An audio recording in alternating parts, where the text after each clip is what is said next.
see that Krishna is present in house 5. దాని తర్వాత అలానే ఎవరైతే ఈ లెక్చర్ వింటున్నారో వీళ్ళందరి శాతం ఒకసారి ఎక్స్పెరిమెంట్ చేద్దాం.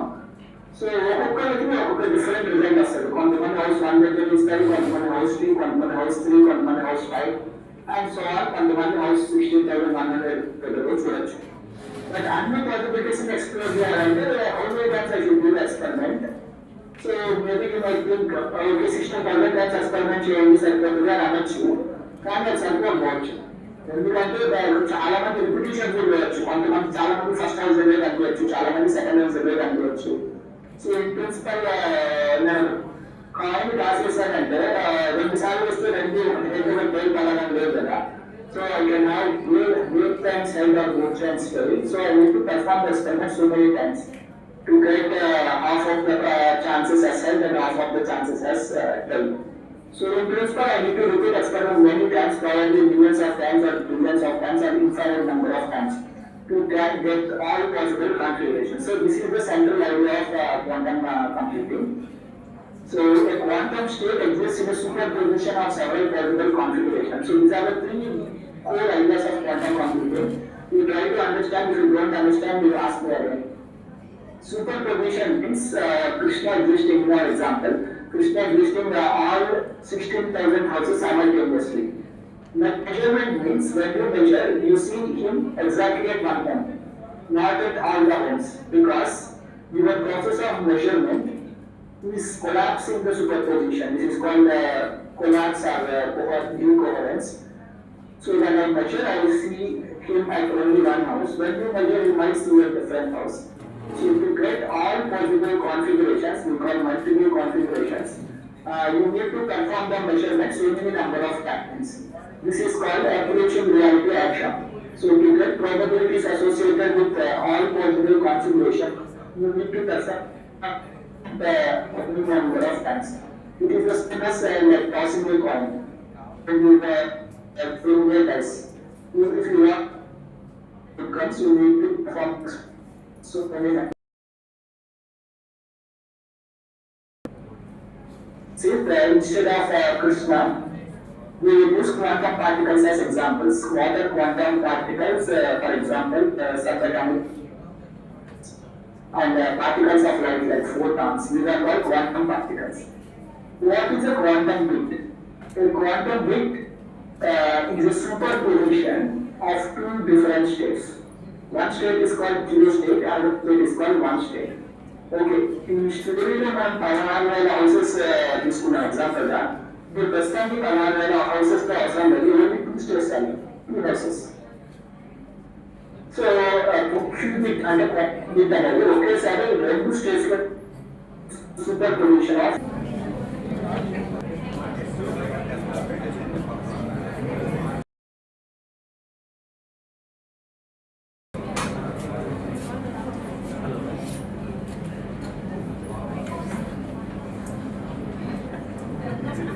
we have a complex numbers నేర్చుకోవాలంటే ఈ complex space it is a 2-dimensional complex space which is equal to 4-dimensional real space. So you need 4 numbers to transform quantum states. So this involves rotation of the circle or rotation of the sphere. And this is the portion that we are already discussing. So here in the left we see one arrow, and when you project it, project means it's a collapse of the arrow from 32 coordinates to 30 or coordinates 32 to 02. ఇంతవరకు నేను ఎట్లా అయితే 16,000 houses మనం measure చేసినప్పుడు ఒక house మాత్రమే మనం చూడగలిగాము, దాని కొలాప్స్ అవుతుంది. Similar kind of principle applies here. The actual coordinates of the bottom state might be 32, but after the collapse I see only the x coordinate or only I see the y coordinate in the projected y-axis. This is the measurement principle.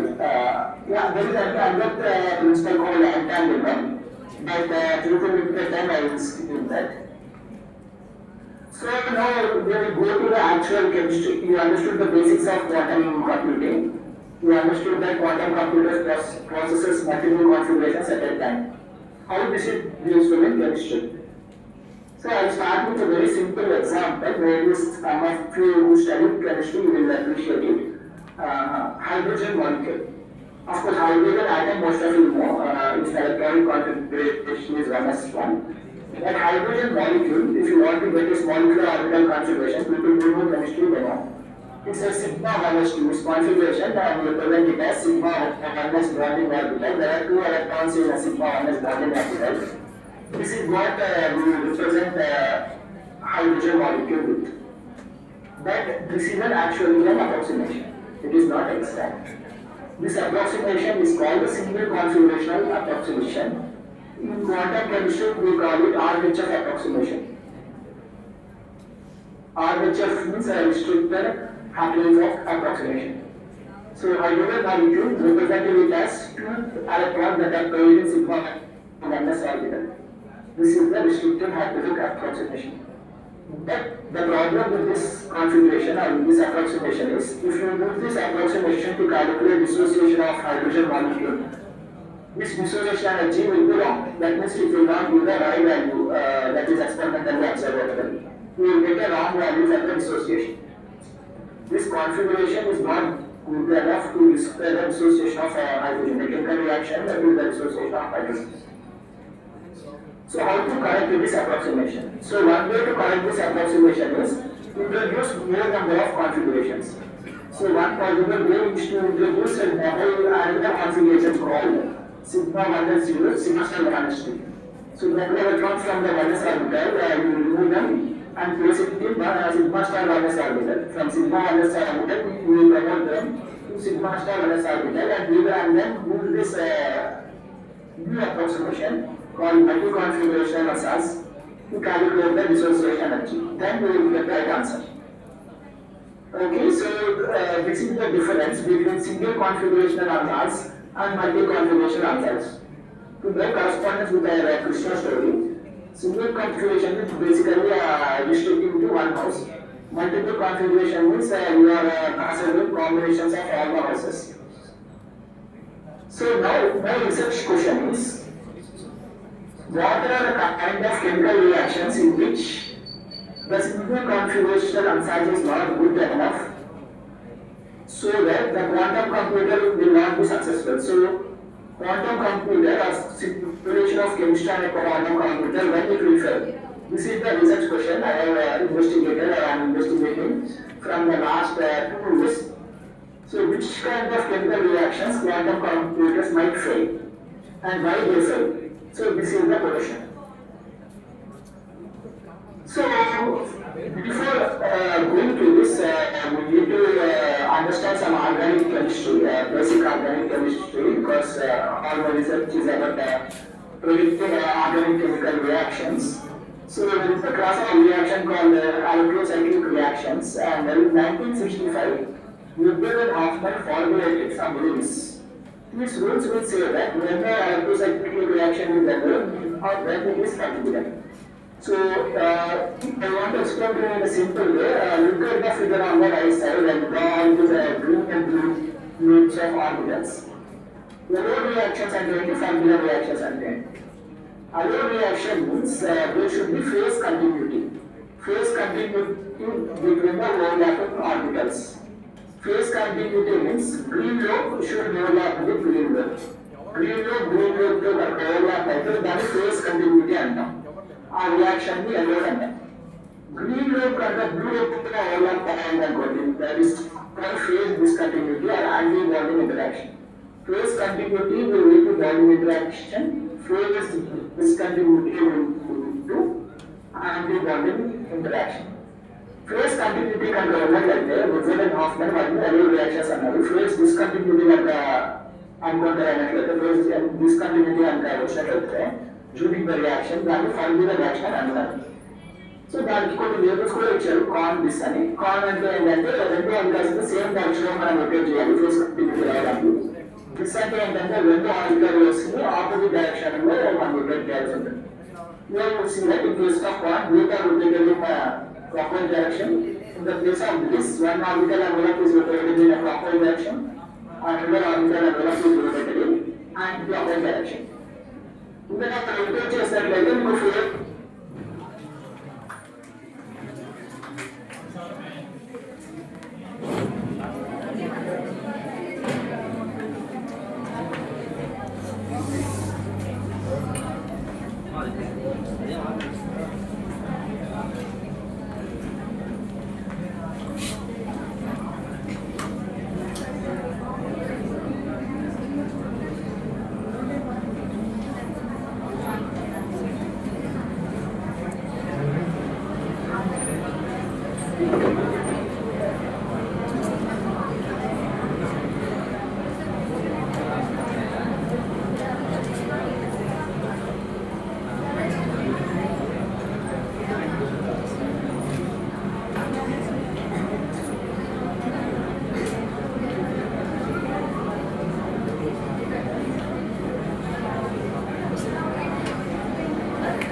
Justice. Anti-aromatic means you can take example of a cyclone. So it is a kind of destabilizing effect. So in the case of other reactions, you have an aromatic stabilizing effect. In the case of a hydrogen reaction, you have an anti-aromatic or destabilizing effect. So what is the consequence? The consequence is aromatic constitution reactions are easy to occur because they have a low barrier. So చాలా తక్కువ temperatures లోనే మీ reactions ని realise చేయొచ్చు. అదే ఫర్టికల్ reaction మీద high barrier, so you need to go up to high temperatures to realise the reactions.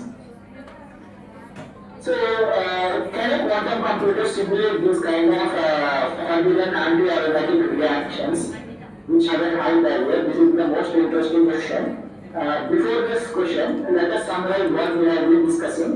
And if any questions are there, I will take, because after what I am going to tell is completely mathematical and I will not spend much time on that. So I will try to wrap up probably in 15 to 20 minutes. I will wrap it up. But before wrapping it up, let's take some questions and I will do a kind of summary. So today I am mentioning what we have learned so far is quantum computers can operate on multiple configurations at a time by using rotation methods. So we are only rotating, we are not changing the length of the quantum method. Some chemical reactions require phase destructive interference, also called antibonding interactions. These are called forbidden reactions, reactions which go through anti-aromatic constituents, in which a green wave overlaps with a blue wave. These are called forbidden reactions called the Hoffman waves. Other reactions proceed through aromatic transition states, while forbidden reactions go through anti-aromatic transition states. This is exactly the reason that other reactions have small barrier. Reaction can happen at very low temperatures. Forbidden reactions are very high barrier. Reaction cannot occur at room temperature and even slightly higher temperature also. But the most interesting question is, can quantum computer can simulate a forbidden reaction in polymer and anti-aromatic? Yes. So now it is time to take few questions before I go into the mathematical framework where I have to explain this. Yeah. So you have an answer now for that. So everyone discuss this. I have 15 to 20 minutes and conclude this one.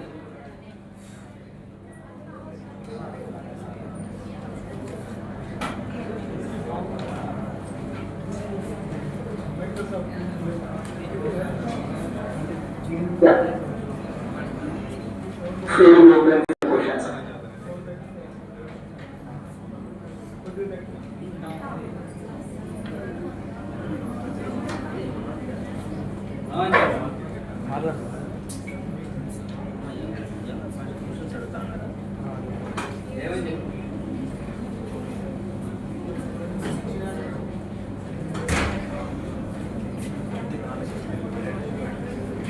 Any questions from students?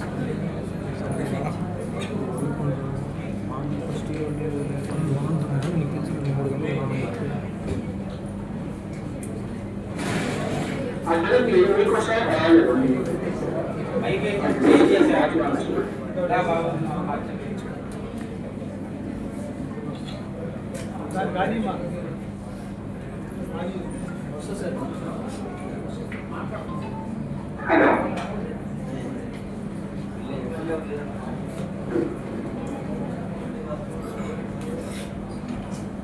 Hi sir. So nobody asking questions. Hello.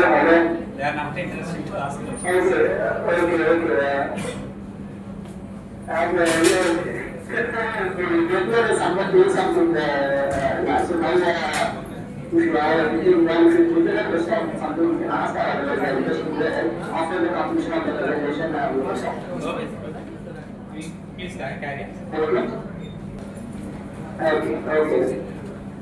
So, remember these things for reactions, transition states, molecular reactions, and aromatic transition states. So, we are not computers whether we can take into anti-aromatic transition states, whether we can simulate particular reactions. This is the research question we are exploring. We will almost explore it. So, the to develop two theorems. So, these two theorems, this research started, I should tell you, this research started when I started to university 2 years back. So, now it's almost completed and we want some the reference might be a little bit complicated. It's called unitary evolution in accessibility theorem. Homological abstraction of phase continuity. Of course, it requires advanced implementation issue for groups around group A, aromatic group, another group, anti-aromatic group. So, this aromatic group has some symmetry. The symmetry level is U. Anti-aromatic group also has been having some symmetry. That symmetry level is B. You can think of this as plus and minus. Aromatic means plus, anti-aromatic means minus. Or you can think of this as even number and odd number. So the beauty of quantum computing is, if you start from group A, you will remain only in group A. You cannot go to group B using quantum computer that starts in group A. So that means you cannot transition from an aromatic sector to an anti-aromatic sector. This is the mathematical theorem we have formulated. So when this is true, if you start from a simple configurational approach, like for example, sigma 1 2 for hydrogen, or in the case of Krishna story, only one house, we are considering. If you start from a single configurational approach, which you most of the time do in quantum chemistry, such as RHF restricted hydrophilic approach, if you start a group A, you will remain in group A. If you start a group B, then you will remain in group B. Both groups are interconnected by the lock that prevents from you going from group A to group B and you going to other group. So what is the key for going from group A to group B? The key lies in adding multiple configurations. So if you add multiple configurations, then the lock gets open, you can move from group A to group B. So instead of one configuration, you can let's say 10 configurations or let's say 16 other configurations. It depends upon the problem. Some simple problems require only 2 configurations, some complicated problems require thousands of configurations. But there is a challenge. Today, quantum computer development is in very early stages. Countries like US, India, China, EU, and many countries in Europe, and they are trying to develop quantum computers because they are not perfect. They produce a lot of errors. So it is very difficult to build a quantum computer that can handle multiple configurations. So some of you do research in quantum computing and build some quantum algorithms that can handle them better. So we are trying in that direction. You present available in a quantum computers, so many configurations, okay, sir, and efficiently handle change. And we have the development in the complete available, is still work in progress. So maybe over 10 years, I have 100 years, I don't know, 500 years, I don't know. So that is the major challenge. ఎలాంటి కేసెస్లో single configuration కు సరిపోతుంది అంటే నా reactor కూడా room ఏలోనే ఉంది, transition state కూడా రూమ్ ఏలోనే ఉంటే అంటే ఆటోమేటిక్ ట్రాన్సిషన్ స్టేట్ కనుక ఉన్నట్లయితే single configuration is sufficient. That means allowed reaction అంటే కనుక సింగిల్ కాన్ఫిగరేషన్ ఇస్ సఫిషియెంట్. ఇప్పుడు ఇది forbidden reaction anti automatic transition state కదా నేను వెళ్ళాల్సిన అవసరం వచ్చినట్లయితే single configuration is not sufficient. So because quantum computer respects symmetry. If you have a phase continuous symmetry, if you have a unit symmetry, if you have a positive symmetry, it will be in positive symmetry. If you have a negative symmetry, it will be in negative symmetry. quantum computers rust on these symmetry constraints. So if I want to go from A to aromatic sector to anti-aromatic sector, I need to introduce mixing between the plus and minus states, aromatic and anti-aromatic states. This is what our theorem has proven. And another example, I should ask the example that another framework we have developed is called topological abstraction of risk continuity theorem, TOPCT. In this theorem, we are representing on a square, aromatic square and anti-aromatic hemisphere. So right now I am not on hemisphere, I am not on the area on India and that is Madhu Atla. We equated the area model. In Australia, southern hemisphere level, southern hemisphere level, north pole level, we equated the model. Southern hemisphere level, Australia. So consider northern hemisphere as an aromatic sector and southern hemisphere as an anti-aromatic sector. So then to cross, I need to cross dotted line, and without crossing dotted line, I can't go to Australia. So because we are close to the equator, and after dotted line, I need to cross the Indian Ocean. Then only I can go to Australia. So single configurational answers, interesting, and equator is the chop off the equator. So equator chop off variable, this plane is called punctured plane. It will puncture the equator. So a block sphere red color we are able to choose red color region, right hand side square and left hand side circular. This is representation from 4-dimensional space. Represented on a 2-dimension. Right hand we choose like sorry, let me go back and come back. Yeah. So when we are aromatic to anti-aromatic, we need to switch over. When we are equator and we equator chop off is not like the quantum state cannot go from aromatic sector to anti-aromatic sector.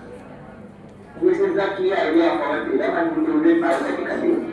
So we will see some nice visual what will happen if you chop off the equator. So the red color line will able to block square of it and chop off this the aromatic sector and anti-aromatic sector will get disconnected. So there is no path on quantum computer that will connect aromatic path to anti-aromatic path. When you can see this visual again and appreciate.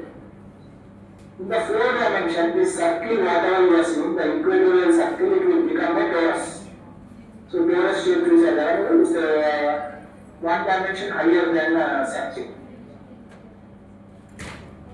So in torus and circle will chop off this circle, the green sector and the blue sector cannot connect with each other.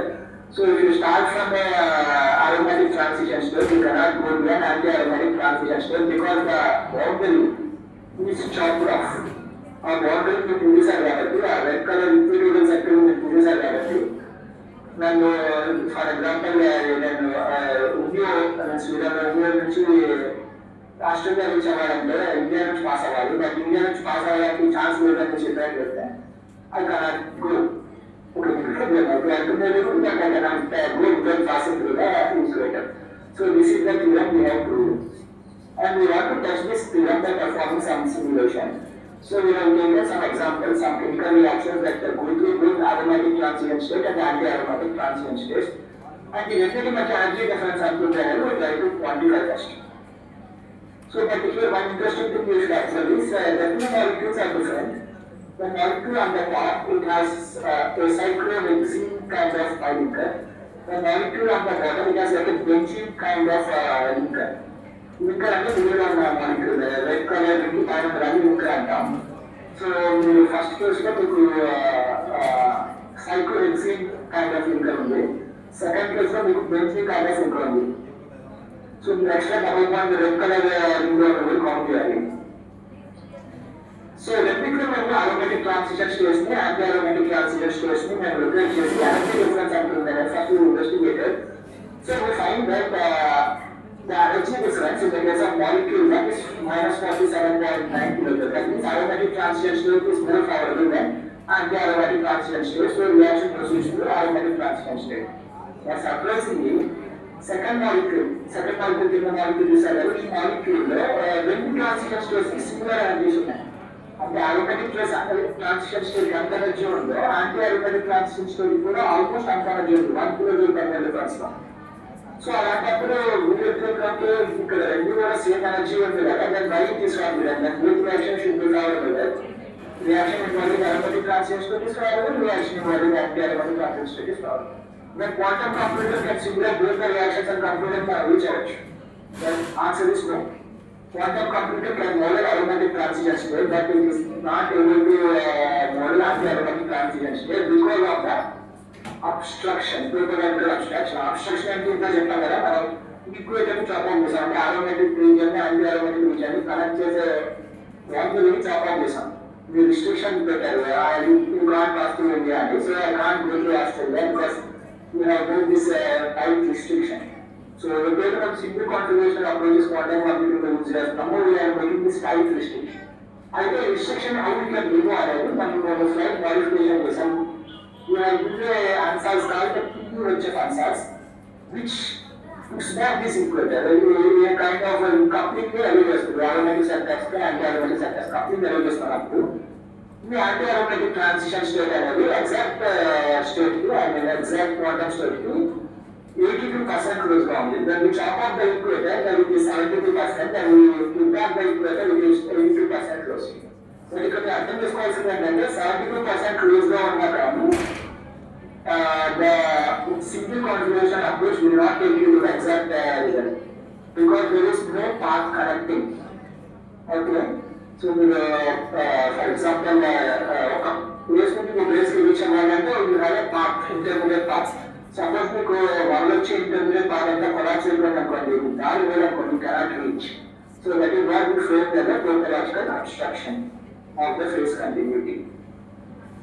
So this is our overall talk. So to conclude, Winter-Hoffman familiar reactions are reactions that are identified by Winter and Hoffman, two great scientists who have received Nobel Prize in chemistry 65 years back for these rules.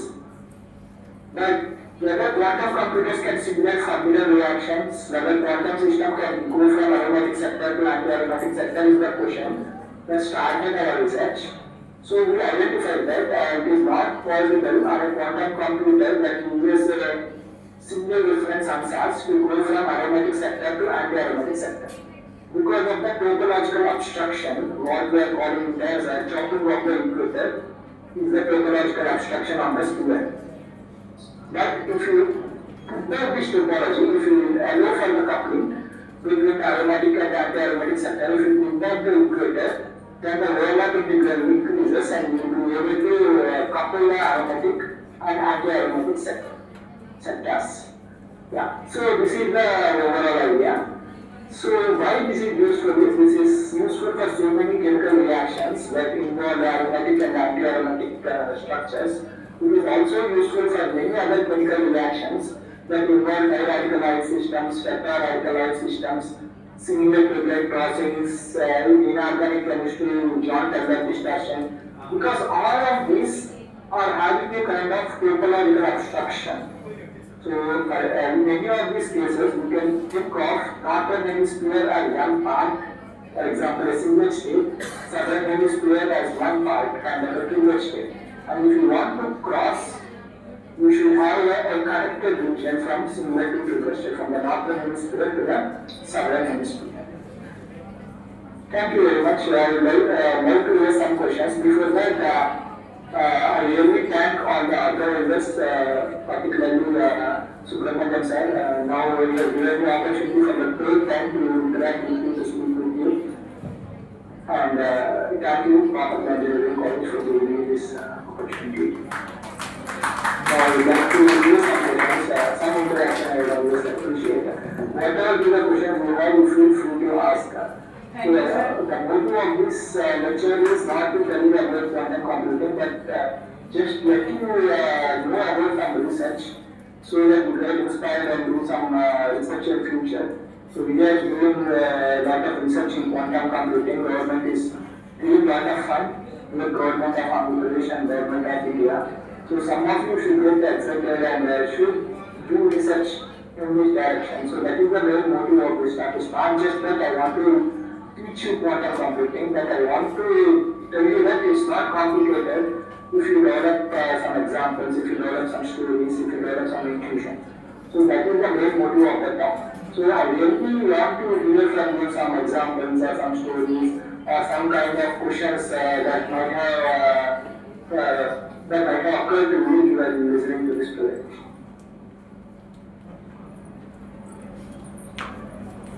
Thank you, sir. Thank you for the Yeah. Thank you, sir. Thank you for giving the valuable information and point. Yeah. I will also take some questions. Any questions? Any questions from audience? If you have any doubts like how to study quantum computing, how to study quantum chemistry, or what is the future for this, you can ask. What is the future for research? These kind of questions are also you can ask.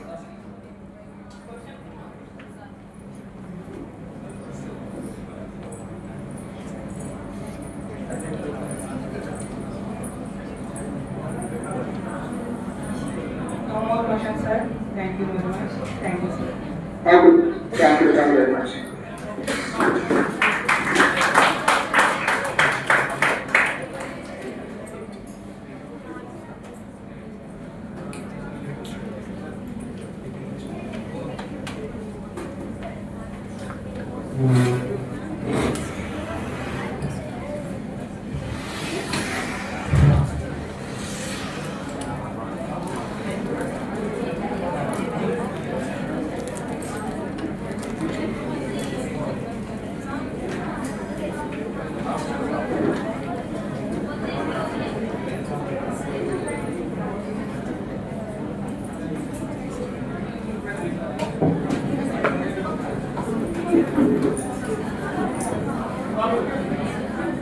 So now it's time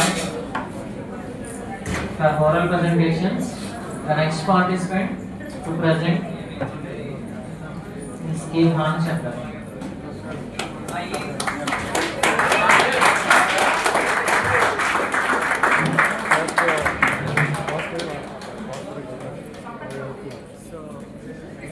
All participants presenting poster are informed to make your posters displayed in the corridor. Display చేశారు మీ post పెట్టారా లేదు ఇప్పుడు చెప్తాను So poster presenting participants are instructed to go to their displayed posters. Displayed posters దగ్గరికి వెళ్ళండి మీ batch poster presenting candidates.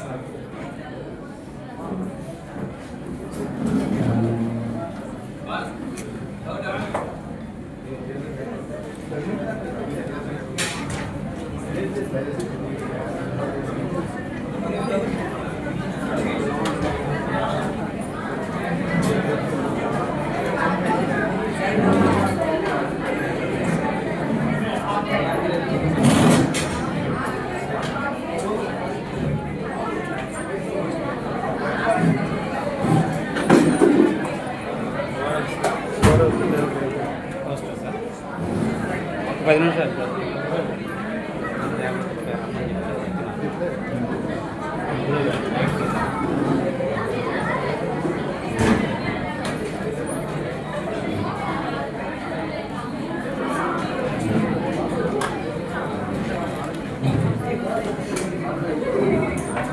Posters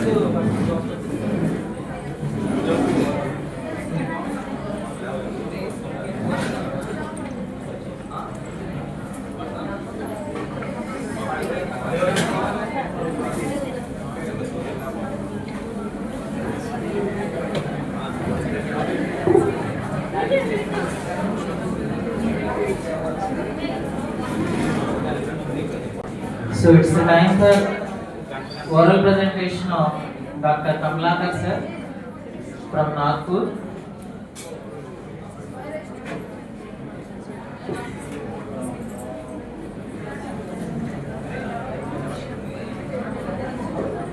Sir Kamlakar sir.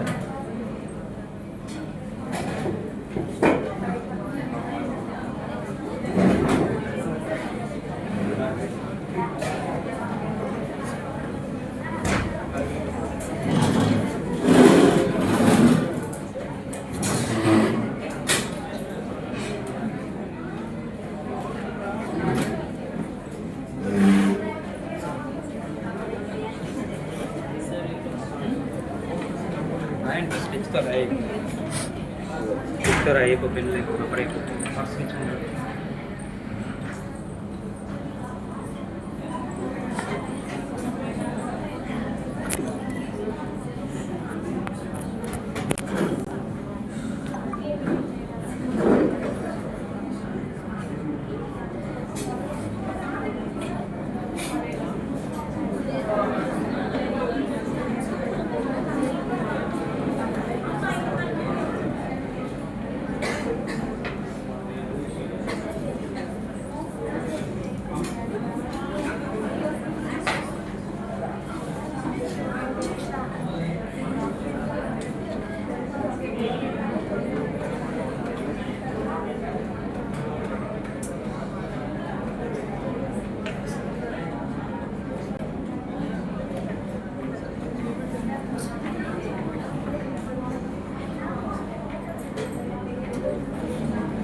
Excuse me, sir.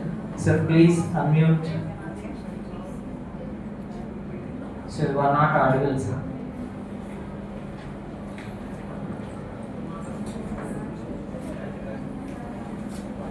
Excuse me, sir.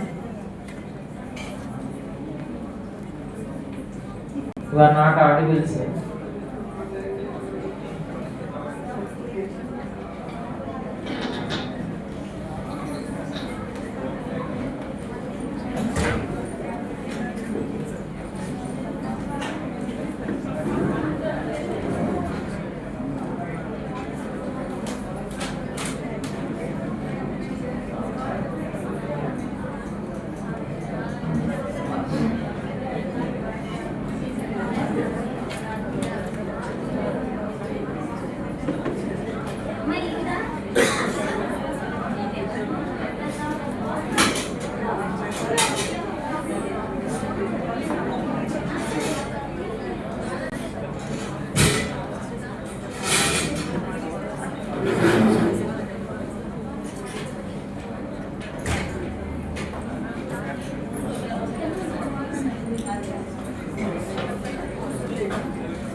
Good evening all. I am V. Chandrasekhar from final year MSc Organic Chemistry, Department of Chemistry, Acharya Nagarjuna University, Guntur. I am here to present about our teamwork entitled as investigation of reduction and dairy mode activity by ruthenium nanoparticles under the guidance of Dr. K. Chandramohan sir.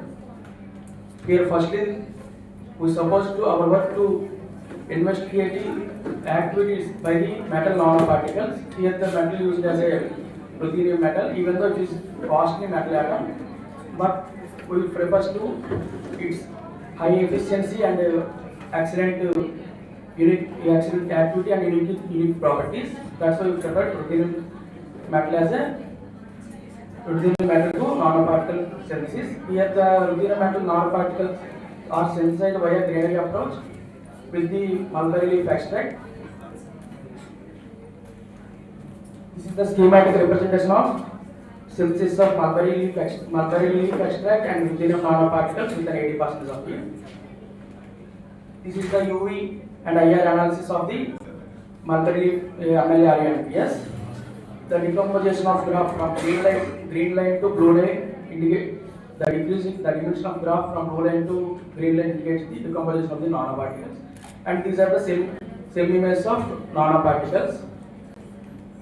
By these synthesized nanoparticles were used to investigation of catalytical activity or catalytical reactivity within 4-nitrophenol with the 4-nitrophenol molecule with the hydrogen transfer as a sodium borohydride. Generally, sodium borohydride does not or less efficient to get reduce 4-nitrophenol to 4-MnOphenol. Under the catalytical activity, it gets reduced to 4-MnOphenol.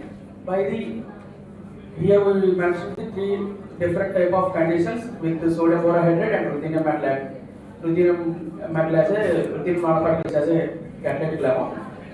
At the 15 minutes of at the 15 mg of the catalytic amount, the reaction was completed in 9 minutes. But it was primarily confirmed by the color change from yellow color to colorless, and it was confirmed by the TLC in 50-50 ratio. These are the different various types conditions for reduction of 4-nitrophenol. Here, first condition observed 5 mg, 10 mg, 15 mg, and only sodium borohydride and only catalytic amount are used. Within the 15 mg of catalytic amount, within 9 minutes, the reaction completed with the 95% of yield. But only use of sodium borohydride, it takes 20 or 20 plus hours. But it was also applied some temperature. But above these 3 conditions, we did not apply any condition. These reaction proceeds under the only room temperature.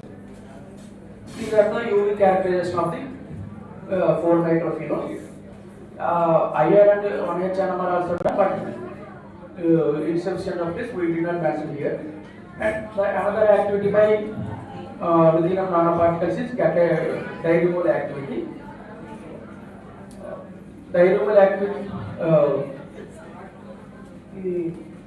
Firstly, experimental condition was to prepare the 3 ppm solution or 3 ppm dye solution and have 20 mg of catalytic amount.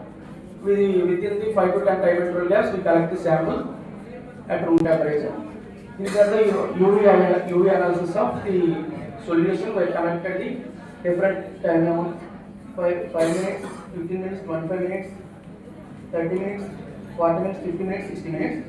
At the 60 minutes of the time interval, the dye reduced above the 95%. The final conclusion is to green synthesize the MLE test by a granary approach, and at these synthesized nanoparticles are used to catalytical activity and diaromal activity.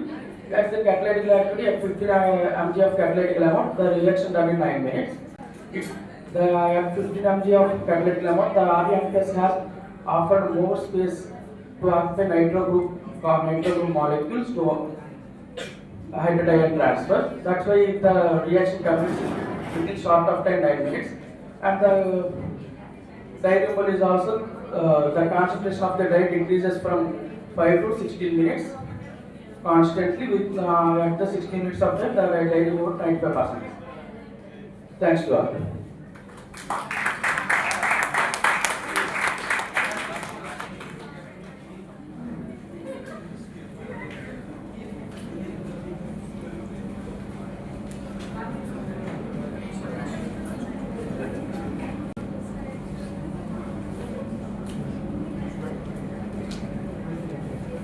Thank you very much. The next presentation is Jasmine.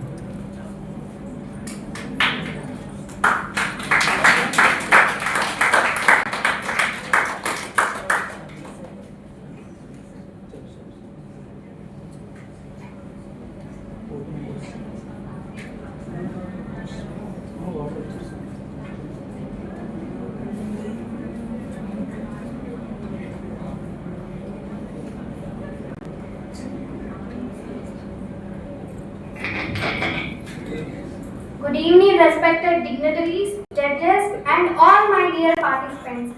This is Jasmine. I am studying MSc final year at Madhu Atla Engineering College. In today's world, the environment sustainability is a major challenge, but developing nanomaterials are very essential. With this perspective, I am going to present my work on cobalt oxide nanoparticles.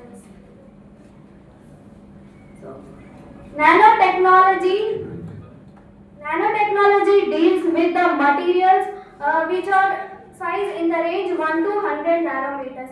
At this range, the materials are having some properties. So cobalt oxide nanoparticles are having exhibit catalytic and electrochemical properties. So what are nanoparticles? Nanoparticles are extremely small in size. These are very small, even with human cells. So there are many types of nanomaterials. So in this work, we have chosen cobalt oxide nanoparticles. So need for green synthesis. So we have chosen green synthesis. Conventional synthesis uses toxic materials which are and harmful solvents. But in green synthesis, we have used plant extracts as reducing and stabilizing agents. This is eco-friendly and cost-effective process. So these are the three components used in the biosynthesis of cobalt oxide nanoparticles. Cobalt nitrate hexahydrate as metal precursor and plant extract as bioreducing agent and deionized water as green solvent. So for this work, I have chosen Acacia gangetica plant because this plant having flavonoids, alkaloids and phenols. So this is a cost effect. This plant is easily available. In fact, this plant is in our BEC campus. So this is the overall step-by-step procedure we have followed in our laboratory for the synthesis of cobalt oxide nanoparticles. First, we have taken Acacia gangetica plant leaves and make it into a paste. After that, adding distilled water to it, boiling for 45 minutes and then collect extract by filtering.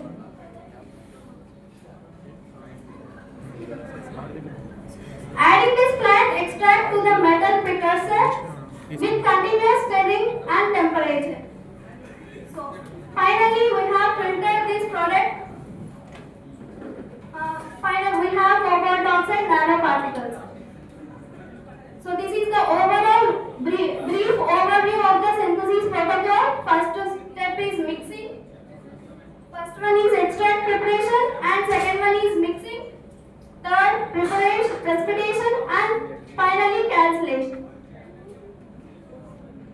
This is the reaction mechanism. That means electron reduces cobalt ions into cobalt oxide nanoparticles. So this is the photochemical screening. That means Acacia gangetica plant having alkaloids, flavonoids, phenols and tannins, etc. These are used in reducing agent and stabilization. So finally, the nanoparticle formation confirmed by the SEM analysis, FTIR and XRD analysis. XRD analysis confirms the crystalline structure of the nanoparticles. SEM shows morphology and FTIR shows the functional group. This is the mechanistic insight that cobalt oxide nanoparticles which reduces into the cobalt ions reduces into the cobalt oxide nanoparticles with the CO and OH groups. So there are a lot of applications of cobalt oxide nanoparticles which are used in the environment and biomedical fields. The photocatalytic degradation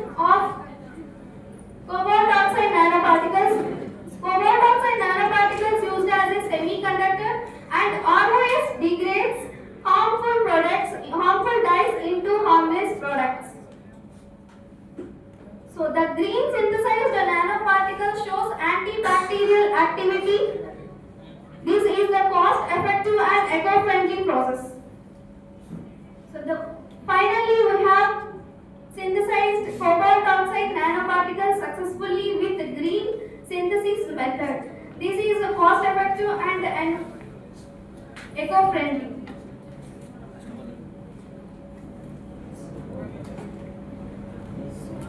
There are a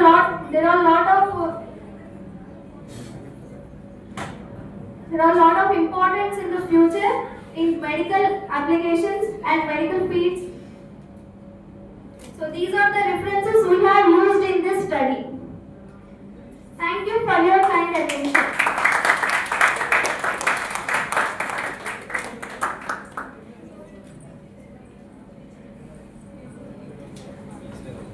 The next presentation is K.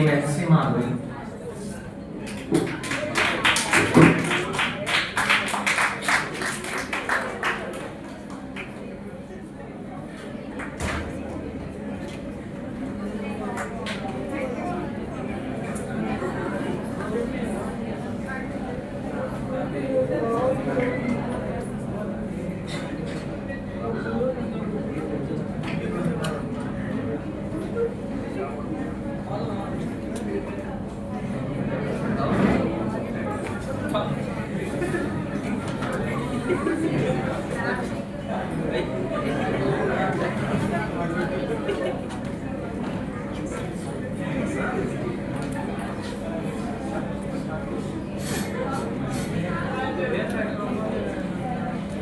Respected dignitaries present in the conference, all of you, good evening to one and all. Myself, K. Madhu, and I'm from CSCB section. I'm going to explain next generation smart materials and robotics.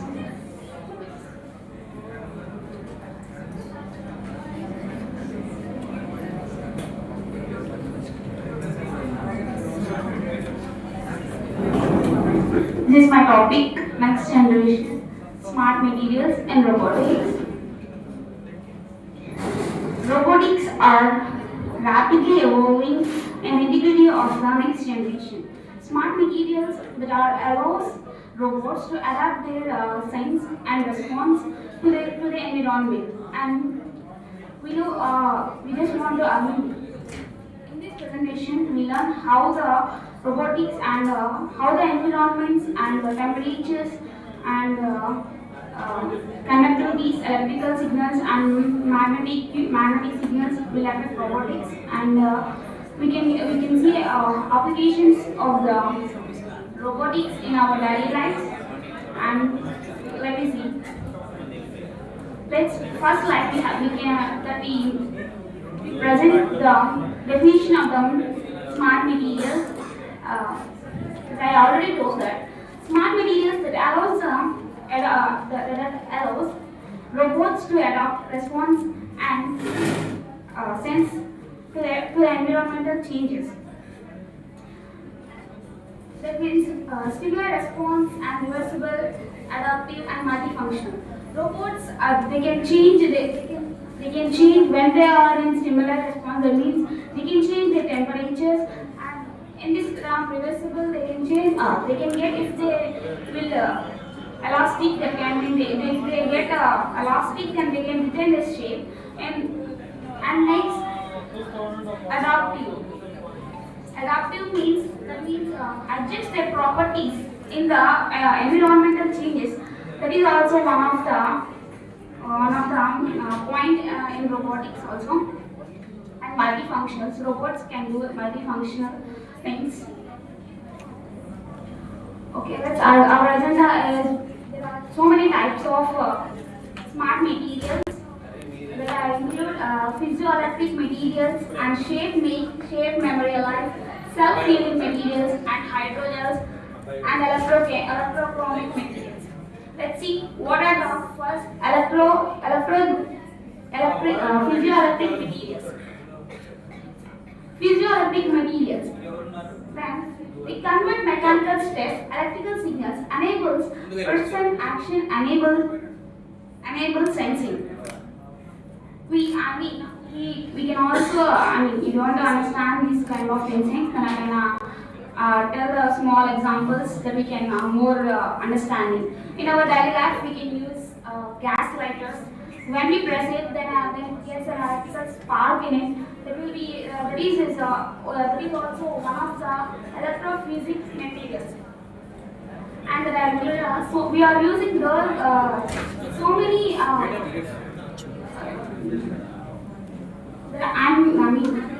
We are using so many. I presented so many applications of physioelectric materials. We are using these physioelectric materials like bones, and for example bones and water, and these are I'm including examples. Shape memory alloys. We can small call it as SMAS. What are these are definitions, and shape memory alloys are smart metals that can be deformed when cold but retain their original shape. I already told that. These are helps to whenever they elongated, they will retain their retained shape. These are SMAS, and now our daily usage of this SMAS are medicine for teeth coating or tips. And the advantages of these SMAS are they recover their original shape. This is the advantages of SMAS materials. This is all about SMAS, and the next remaining part will be continued by my friend Sahitya.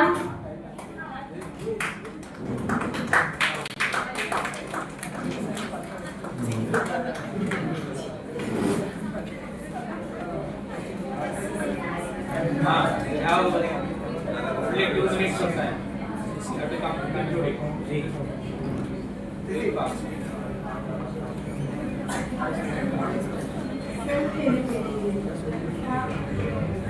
What is self-limiting? Smart artificial substances capable of automatically repairing damage, such as cracks, cuts, or punctures, and restoring their original functional mechanical or electrical properties. For example, hydrogen bonded elastomers for hydrogen and gelatin based hydrogens for conductive sustainable properties. There are many disadvantages and advantages of self-healing materials. Disadvantages are inability to heal large damage, high temperature requirements, and a fundamental trade-off between stiffness and repairability. Hydrogen. Hydrogen means soft water swollen, healing polymer networks that act as smart and flexible and biocompatible materials for soft actuators, sensors, and artificial. For example, transparent water powdered chambers and filters for delicate or underwater manipulation, magnetic microwaves for self-transportation, and self-healing fixed scan. Applications are soft actuators, soft grippers, bio-inspired locomotion.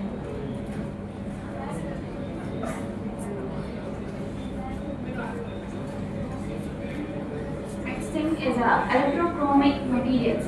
Let's see the definition. Smart functional materials that reversible change in color and optical properties in response to low voltage electric signals. And that means they can change their color when they are in electrical materials. They can change their color and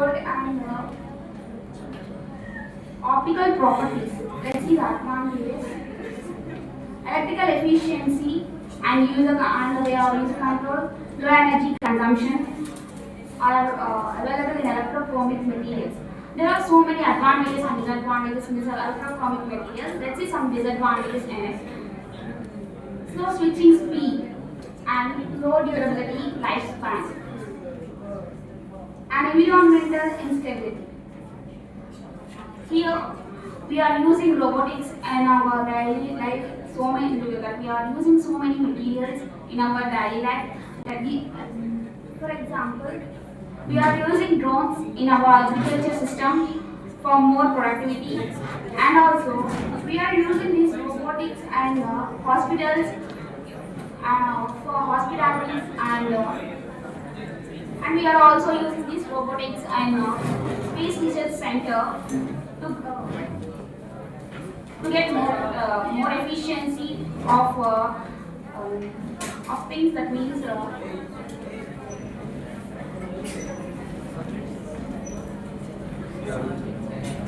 we can also using these robotics and industrials for larger materials, larger things. To do, these robotics are used in business things. That means they help to lift so many larger things easily. These are some advantages of robotics. Thank you for giving this opportunity.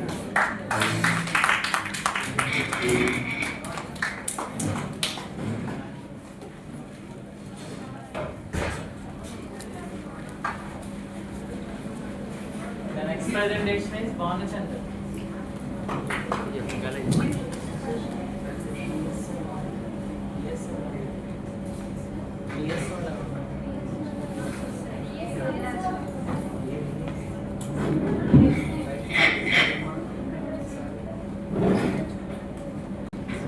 Good morning, good afternoon everyone. I am Madhu Atla from CSC. Now I am here to give presentation about AI-enabled transformation in biomaterials. Now let's see how AI will play a crucial role in biomaterials, which helps in future healthcare outcomes. Let us see in first slide. Artificial intelligence is transforming modern biomedical research and healthcare system. It's widely integrated with biomaterial and tissue engineering to improve medical outcomes. This combination will help in developing the healthcare outcomes. In second slide, data analysis. Artificial intelligence uses machine learning and deep learning to analyze a large amount of data. It can analyze the data obtained from the genomics, proteomics, and clinical studies. This helps in identifying complex structure patterns which human cannot find easily. In this slide, AI how it will predict the biomaterial properties and how it will estimate the biocompatibility, mechanical strength, and degradation rate. These predictions are useful to designing safe and effective biomaterials. In this slide, how artificial intelligence can simulate the interaction between biomaterials and biological studies. It provides understanding how cells and tissues respond to the implanted materials. This helps research in improve the performing of healthcare solutions. Structural improvements. Artificial intelligence helps in optimizing the structure of the material. It improves scaffold design, porosity, and etc. These improvements support better cell alignment. Efficiency in research. Artificial intelligence accelerates the discovery of the material formation. It reduces the time, cost, and complexity. So this makes the very easier to the researchers to make the new biomaterials. Advanced manufacturing. Artificial plays important role in 3D bioprinting. It helps in creating complex tissue structures and organ-like models. This improves precision, efficiency, and quality of bioprinting. In this case, artificial intelligence supports the development of the patient-specific personalized medicine. It helps in designing patient-specific materials based on individual biomaterials. It leads the effective treatments and safe healthcare. Finally, I can conclude that the integration of artificial intelligence and biomaterials is the revolutionizing healthcare. It improves the efficiency of biomaterial, which is safe for the healthcare of future humans. This technology has potential to provide new individuals and innovations for the humans. Thank you.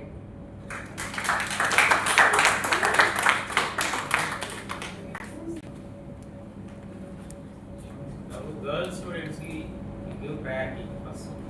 Son, master, Next, give them priority quantum first. computing. Next presentation Let them complete. yes. ఎవరున్న girls students చెప్పేసేయండి first.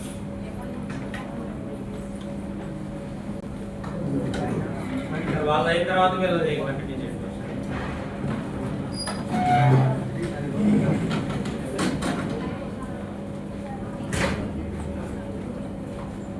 First పంపించండి. నేను పంపించిన వాటిలో PDF లాగా ఇచ్చేసారు. Encourage చేయాలని forensic అయిపోయింది. ఎవరైనా క్వాంటం కంప్యూటింగ్ అని పీడిఎఫ్ చేసేసారు సార్ పీపీటీ పీడిఎఫ్ డిస్ప్లే అదే పెట్టండి కార్డు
ఇలా ఇంకొకరు చెప్పేయండి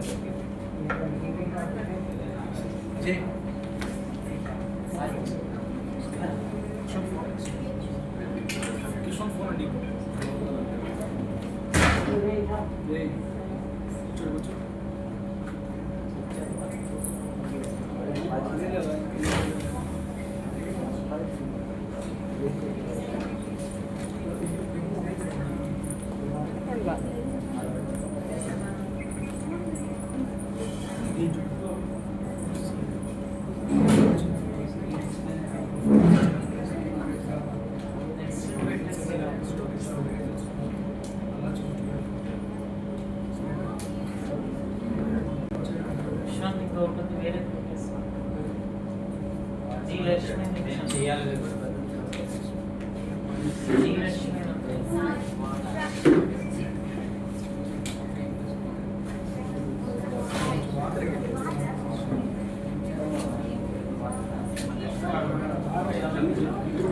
నెక్స్ట్ ఇంకోటి రండి జీ లక్ష్మి అంటే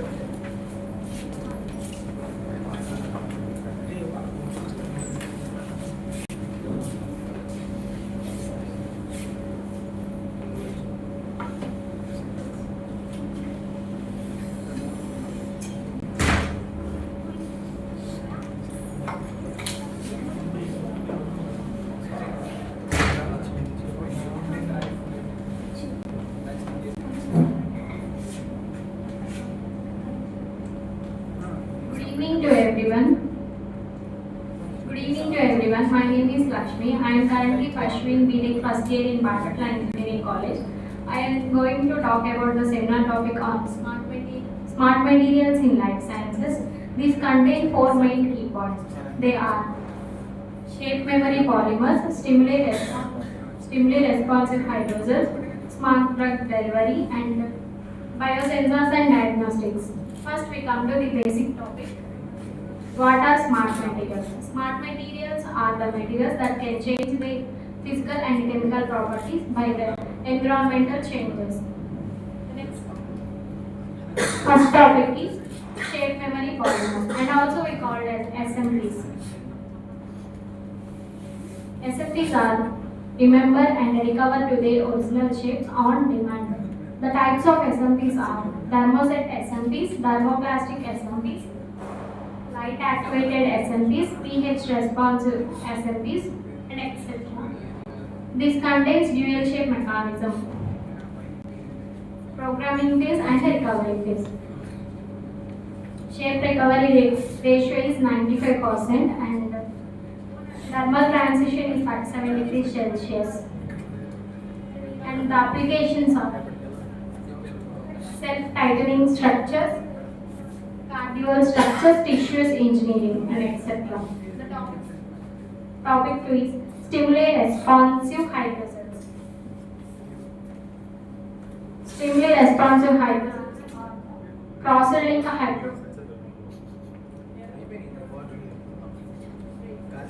cross-link hydraulic polymers, and these contains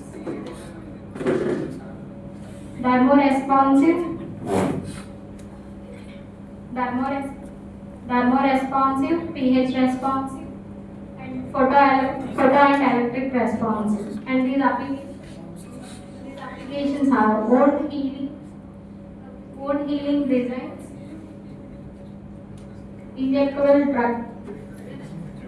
drug depots, tissue engineering matrices, and etc. My friend Varshita will take over the rest. Thank you.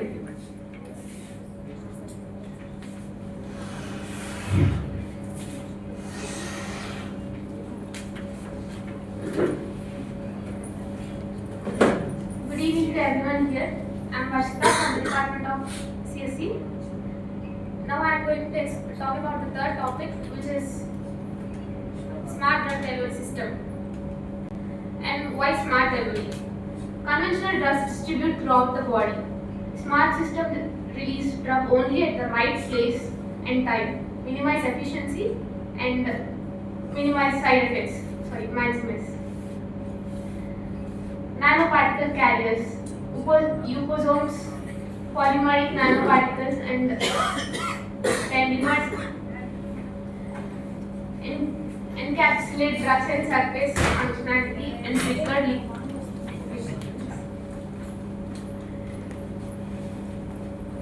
There are different delivery platforms like liposomes and exposomes, polymeric micelles, and mesoporous silica MPs, and magnetic nanoparticles, hydrogel embedded systems, and tendiners. And comes to the applications of smart drug delivery: cancer chemotherapy and diabetics management, antibacterial smart dressing, and brain drug delivery. And come to the fourth topic, biosensor and smart diagnostics. What is biosensor? An analytical device combining biological recognition element with a psychochemical transducer to detect target analytic in real time. Smart material transducers conducting polymers, piezometric materials, and plasmotic nanomaterials convert biological interactions to measurable signals. These have sensing mechanisms like electrochemical detections, optical, piezoelectric, and colorimetric SERs. Coming to the applications of biosensor, continuous glucose monitoring, point of pulse, which is also known as POC diagnostics, and cancer biomarker detection, wearable smart sensor. and conclusion and future outlook. Convergence. Convergence. Actually the seminar is about the chemistry. We think smart results depend on chemistry, but it's not fair. And smart methods unite biology, chemistry, and engineering into life-saving